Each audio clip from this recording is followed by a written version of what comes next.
What's up, guys? Today, I want to go over macros with you. Last section, we talked about how to find your calorie range and where you want to be, whether deficit, surplus, or just eating at maintenance.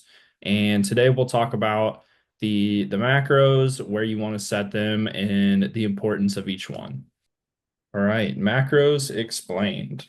The three macros, and I added alcohol on there for it's not really a macro, but it does have calories. It's a different form, but it has calories per gram, just like your main three macros. Carbs, 4 calories per gram, protein, 4 calories per gram as well, fats, 9 calories per gram, and alcohol, seven. I've heard a lot of like a couple people recently tell me that they didn't think that alcohol had calories. Yes, it does, and it is per gram. It is the second highest calorie per gram nutrient. Carbs.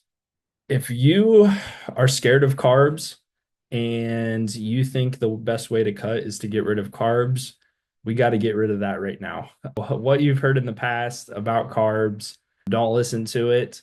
Carbs are your body's preferred energy source. It helps with mental clarity, cognitive function. It's stored in muscles, which makes them look fuller, which, helps us guys trying to get ripped per se. Aids in digestion, bowel regularity with your fiber. Fiber as well helps you feel satiated.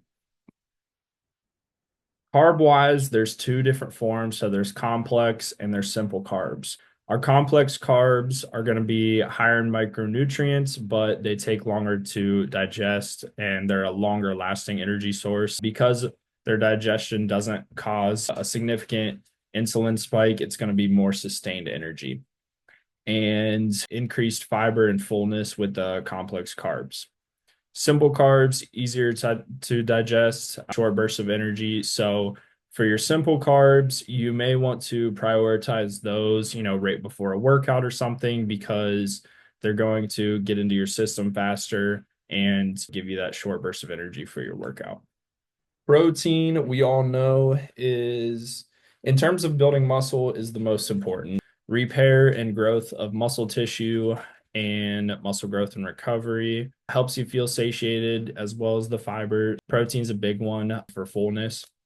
And eating more protein can also boost your metabolism because it takes more energy to break down. So your body will actually burn more energy when you eat more protein.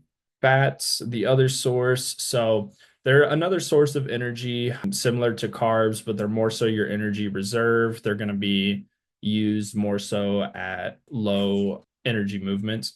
They support cell growth, regulate body temperature, protects your organs, and helps your body absorb nutrients. Recommended ranges that I usually say protein, you want to be 0.8 to 1.2 gram per pound of body weight.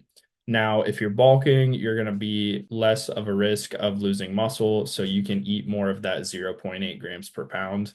1.2 grams per pound, you want to be like 1 to 1.2 grams per pound typically whenever you cut. It helps ensure that you're not going to lose muscle, potentially even gain muscle while you're cutting. Fats, typically you want to be no lower than 20% of your daily caloric intake. You may want to be 20 to 30%.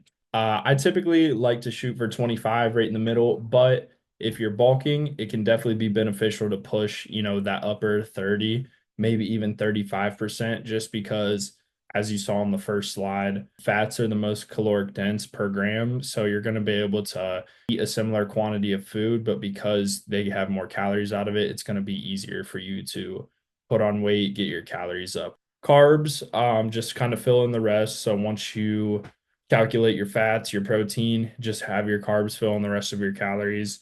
And then generally, if you're sedentary, hit the higher end of the fat range and pull back on the carbs. If you're pretty active, you're going to need a little bit more energy. So you want your carbs a little bit higher and you can kind of go the lower end of the fat range. And I know we talked about this in the module last week, the conservative versus aggressive deficits. Aggressive, anything more than like a 750 calorie deficit.